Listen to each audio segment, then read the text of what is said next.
Pastor meu amado, bem-vindo de volta à nossa escola bíblica. Nós estamos estudando o livro de Tito. Então, pega a sua Bíblia, pega o seu caderno de estudos, ora ao Senhor, pede a Ele discernimento, entendimento, conhecimento, sabedoria, pede a Ele proteção, para que nós possamos desvendar dos seus mistérios. Antes de nós voltarmos ao estudo, lembrando que você pode se inscrever no nosso canal e acionar o sininho para ser lembrado todas as vezes que nós postarmos um vídeo novo. Você pode também dar um like ou pode também compartilhar o link dos nossos vídeos sem problema nenhum. Isso vai auxiliar a espalhar a mensagem de Deus. Amém? Então vamos lá ao nosso estudo do livro de Tito. Nós já tínhamos visto, então, o capítulo 1 até o verso 9. E vamos entrar agora num ponto crucial, num ponto importante, que é o assunto relativo aos falsos mestres. Essas heresias, esta colocação de falsas doutrinas, de falsos ensinos, era uma coisa bastante comum na igreja primitiva. Por quê? As pessoas começaram a perceber que, falando de alguns assuntos, eles eram aceitos, eles conseguiam dinheiro, eles eram gananciosos, enganadores e acabavam tendo vantagens pessoais. Então, eles inventavam heresias, eles inventavam falsos estudos exatamente para se dar bem junto à comunidade. Estas pessoas, portanto, eram corruptas, eram gananciosas. Elas queriam, em verdade, fazer errar, enganar as pessoas, causando com isso bastante confusão no seio da igreja. Por quê? Porque elas se desviavam do ensino verdadeiro. Qual é esse ensino verdadeiro? O ensino verdadeiro é o ensino que foi trazido por Jesus Cristo. Aquele que foi explicado aos apóstolos, aquele que os apóstolos passaram à igreja. Essas pessoas, diz a palavra aqui na carta de Paulo, que eram circuncidados. Bom, existiam duas pessoas, dois tipos de pessoas que eram circuncidados. Os judeus, que deveriam ser circuncidados já alguns dias depois do nascimento, mas também existiam algumas pessoas que eram judias e que se convertiam ao cristianismo. Então, seja aqueles judeus de nascimento judeu e que se circuncidavam ainda quando criança, com alguns dias de vida, ou sejam aqueles que se tornavam judeus e que depois acabavam se convertendo para o cristianismo. Então, em verdade, nós temos judeus, original ou depois, convertido, e que passavam a ser cristãos. Esse é um terceiro grupo. Tito, diz Paulo, tem que agir rápido. Ele não pode perder tempo. Por que ele não pode perder tempo? Porque a comunidade estava sob ataque. Essa comunidade novinha, ainda insegura, não madura nos ensinamentos, ela poderia ser facilmente enganada. E estas pessoas, na verdade, eram gananciosos, elas eram mercenários da fé. Elas ganhavam dinheiro enganando as pessoas. Elas entravam na casa das pessoas e ganhavam dinheiro. Elas se aproveitavam da humildade, da ignorância das pessoas. Eles eram numerosos, tinha muita gente que era má nesse sentido, mas eles se achavam superiores. Tanto eles se achavam superiores que eles não tinham respeito por nenhuma autoridade constituída. Então, eles não queriam saber dos apóstolos, eles não queriam saber dos presbíteros, eles não queriam saber dos bispos, eles não tinham respeito nenhum, eles desconsideravam, porque eles se achavam superiores a estas pessoas. Eles eram faladores, Fala, fala, fala, fala, mas não tinha conteúdo, não tinha densidade. O ensino deles era um ensino falho, era um ensino perdido, era um ensino de engano que levava à morte espiritual de todos aqueles que ouviam. Paulo diz que Tito tinha que os calar. Na verdade, a tradução aqui a gente amenizou um pouquinho, porque a tradução diz: Tito, você tem que calar, você tem que fechar a boca deles. Na verdade, a expressão original em grego diz assim: você tem que amordaçar essas pessoas, tem que fechar a boca dessas pessoas. Por quê? Porque eles convencem facilmente. Né? Convencem facilmente. E é uma coisa interessante, aquele povo, os cretenses, eles já não tinham uma fama muito boa. Dizia-se naquela época, falava-se naquela época, que os nascidos em Creta, os cretenses, aqueles que eram daquela região da igreja de Tito, eles tinham fama de mentiroso e tinham fama de preguiçoso. Ou seja, aqueles enganadores estavam em casa, né, tentando tirar dinheiro das pessoas, não trabalhavam e tentavam tirar dinheiro, enganando as pessoas com isso. A repreensão que Paulo diz para Tito tem uma razão de ser. O objetivo é fortalecer os cretenses e deixar uma mensagem sadia. Então, fortalecer a fé e dar uma mensagem sadia, uma doutrina sadia.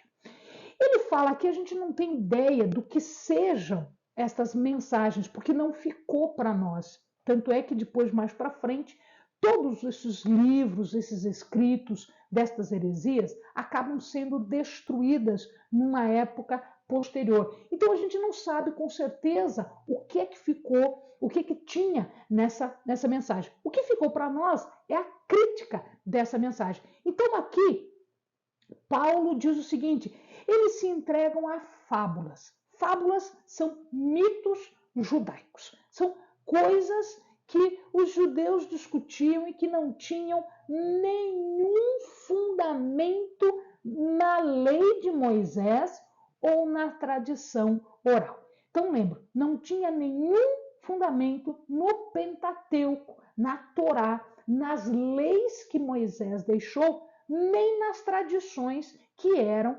as explicações da lei de Moisés. Isso não tinha fundamento. Eram coisas, provavelmente se entende que eram coisas discutindo pureza e impureza das coisas. Por que a gente acha que é isso? Porque Paulo fala isso. Ele fala, todas as coisas são puras para os puros. Opa, então, muito provavelmente eles estavam falando de pureza. E aqui a gente vai citar, inclusive, palavras do próprio Jesus. Então veja como eles estavam fora daquilo que Jesus estava explicando. Então vamos lá, e olha aqui, ó, Mateus 15, 10. Mateus 15, 10 e 11. E convocando a multidão, lhes disse. Quem lhes disse? Jesus lhes disse. Ouvi e entendei. 11. O que contamina o homem não é o que entra pela boca, mas o que sai da boca. Isto sim é o que contamina o homem. Então não tem coisa pura, alimento puro. Existem palavras puras. Por quê? Porque nós falamos aquilo do que o nosso coração está cheio.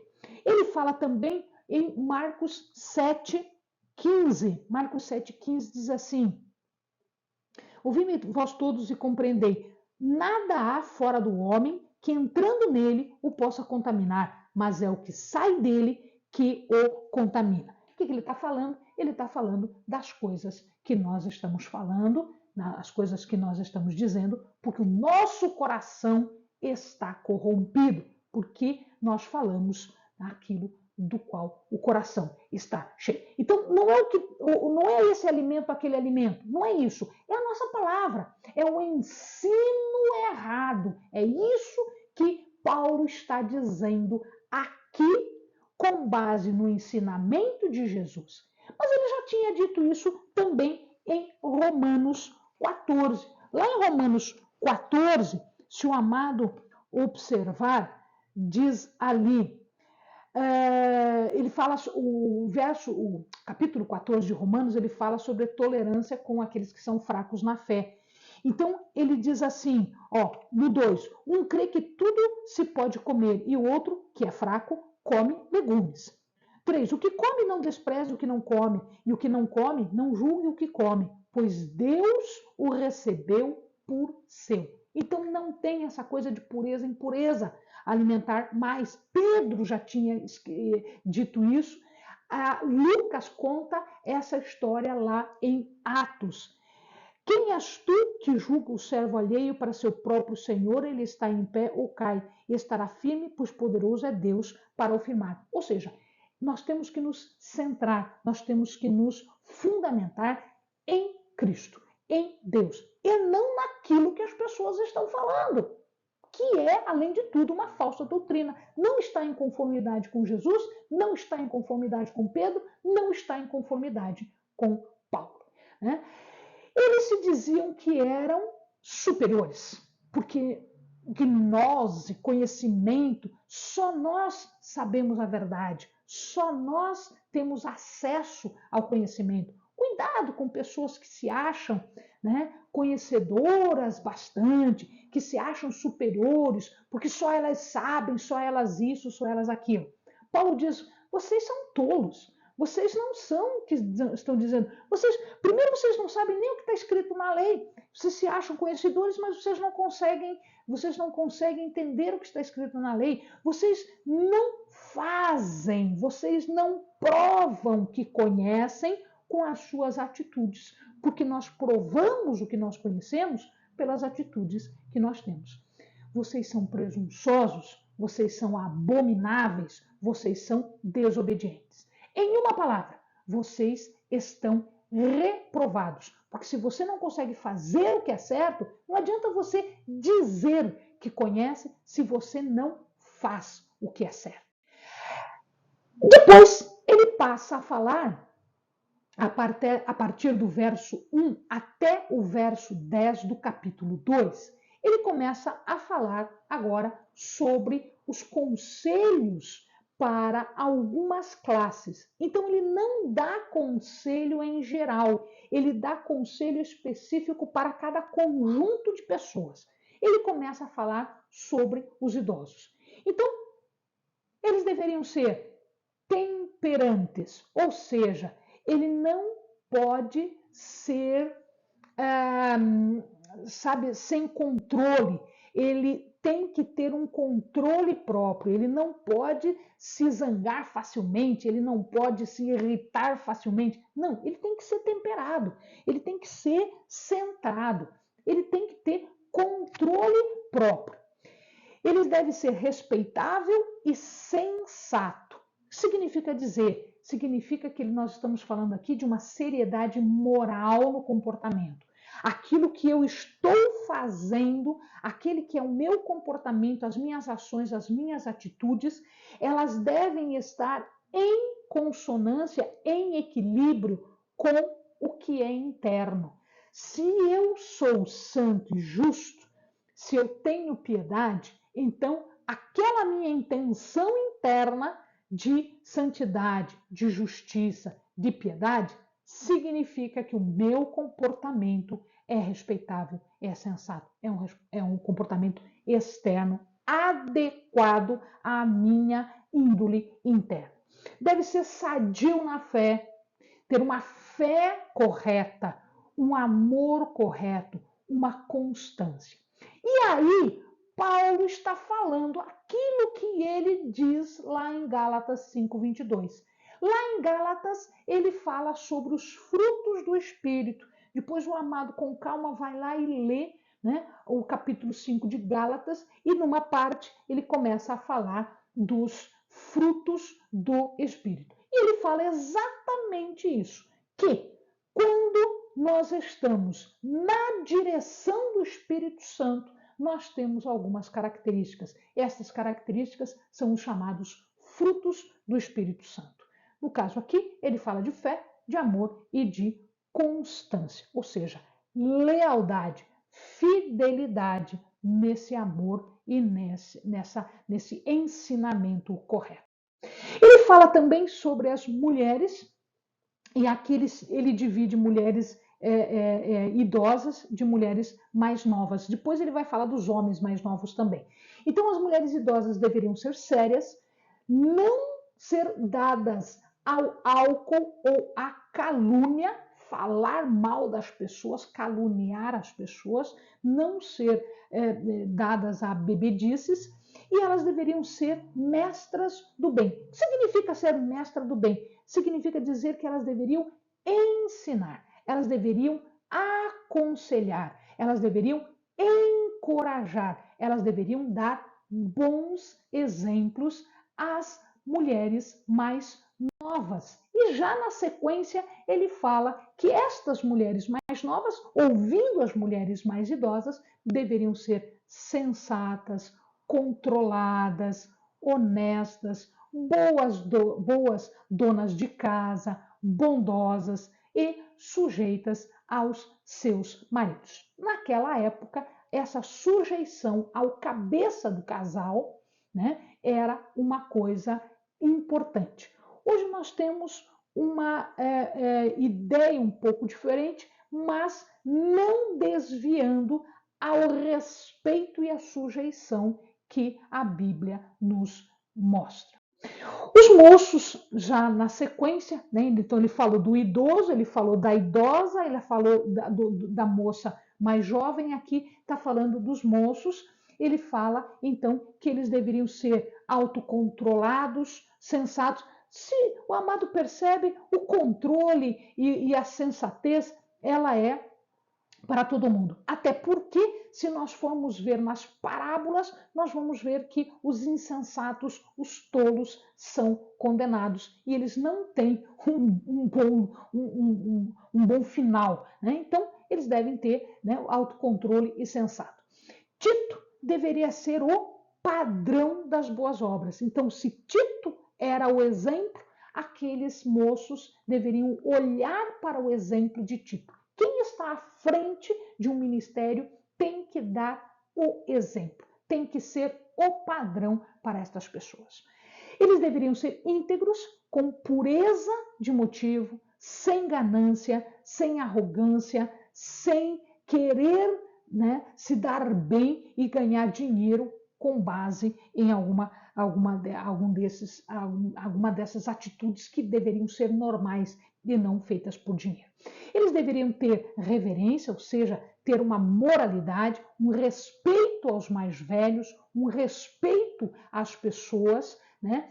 E é uma coisa interessante que hoje, se nós formos olhar na nossa realidade, a gente não está vendo esses moços desse jeito. A gente está vendo exatamente o contrário. Né? Enfim, isso seria um padrão de comportamento de uma pessoa mais nova, né? Uma linguagem sadia, e deveriam ter uma irrepreensibilidade no ensino, ou seja, eles deveriam ter um ensino, né? Buscar um ensino irrepreensível. Isso já vinha lá da leitura de sabedoria, né? Salmos, provérbios, e aqui Paulo está reafirmando esta necessidade. E os escravos deveriam ser, então, obedientes aos seus senhores. Eles não deveriam agir com rebeldia, ou seja, eles não podiam ser rebeldes aos seus senhores. Eles deveriam não furtar, ou seja, não serem ladrões, não serem pecadores no sentido de enganar, furtar, retirar coisas que não lhes pertenciam. Em outras palavras, a fidelidade era a palavra de ordem aqui. Por quê? Fidelidade. Se eu estou sendo fiel, honrar os meus amos, os meus senhores, porque naquela época os escravos eram admitidos, hoje não, mas naquela época eram admitidos, as pessoas ficavam muito de olho naquilo que os escravos faziam. Então, se eles eram fiéis, isto refletia o seu comportamento religioso, espiritual, a fidelidade como um exemplo de honra, mas de honra a Deus. Isso tudo, todos esses comportamentos de idosos, de idosas, de moças, de moços e de escravos, ou seja, de todas as pessoas, tinha um único objetivo, que é o objetivo que nós temos até hoje. Se nós estamos nos comportando de forma diferente do que o mundo se comporta, nós damos uma mensagem muito especial para o mundo. E nossa mensagem é no sentido de envergonhar nosso adversário, impedir que alguém acuse o evangelho, de acusar a igreja, de tornar as pessoas torpes, de tornar as pessoas difíceis, de tornar as pessoas ruins. Então, aqui nós estamos dando uma mensagem diferente.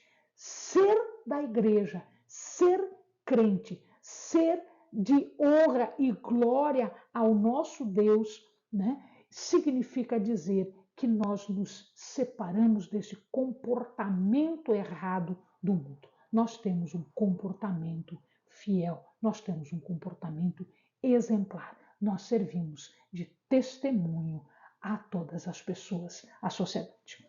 Amém, amados? Bons estudos.